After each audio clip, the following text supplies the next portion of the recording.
this break. Paras!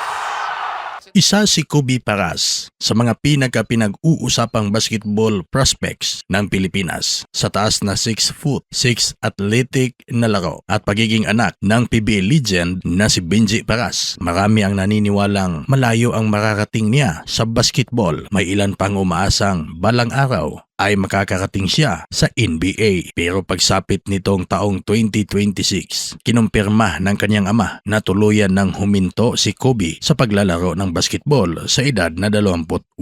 Marami ang nagtaka, paano nauwi sa maagang pagtatapos ang karera ng isang manlalarong minsang itinuturing na isa sa pinakamalaking pag-asa ng Philippine basketball. Balikan natin ang naging takbo ng kanyang karera. Noong high school pa lamang sa Amerika, mabilis nang nakilala si Kobe dahil sa kanyang kakayahan kakayahang maglaro sa iba't ibang posisyon. Dahil dito, nakakuha siya ng interes mula sa mga kilalang kolehiyo sa Estados Unidos. Gayunpaman, hindi naging madali ang kanyang paglalakbay. Nagkaroon siya ng mga issue sa eligibility at academic requirements na lubusang nakaapekto sa kanyang unang college plans. Nagpalipat-lipat siya ng paaralan dahilan upang maantala ang kanyang development bilang atleta. Kalaunan ay naglaro siya sa University of the Philippines o UAAP kung saan ipinakita niya ang kanyang talento na naging kabilang pa sa mythical team.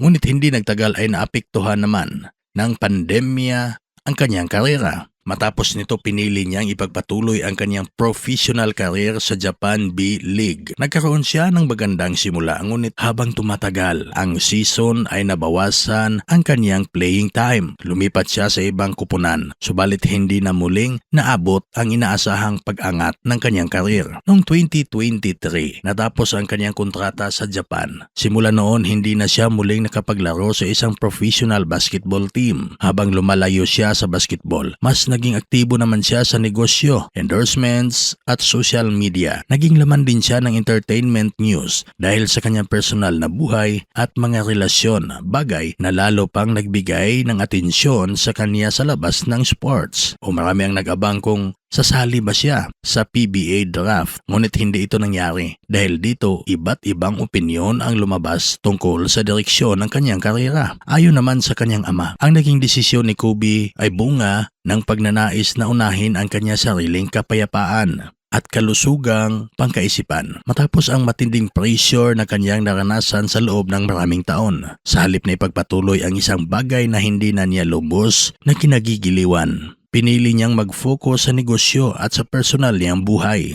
Hanggang ngayon, hati pa rin ang opinyon ng publiko. May mga naniniwalang marami pa sana siyang kayang maabot sa basketball, habang ang iba naman ay nagsasabing walang mali sa pagpili ng landas na nagbibigay ng maayos na buhay at kapayapaan ng isip. Sa huli, ang kwento ni Kobe Paras ay paalala na ang tagumpay ay hindi lamang nasusukat sa mga tropeo o record. Minsan, ang pinakamahalagang panalo ay ang kakayahang piliin ang landas na tunay na makakapagpasaya sa isang tao. Ikaw, anong masasabi mo? Sa tingin mo ba ay marami pang hindi naabot si Kobe Paras sa basketball? O tama lamang ang naging desisyon niyang unahin ang kanyang personal na kapakanan? Ibahagi ang inyong opinyon sa comment section. Maraming salamat.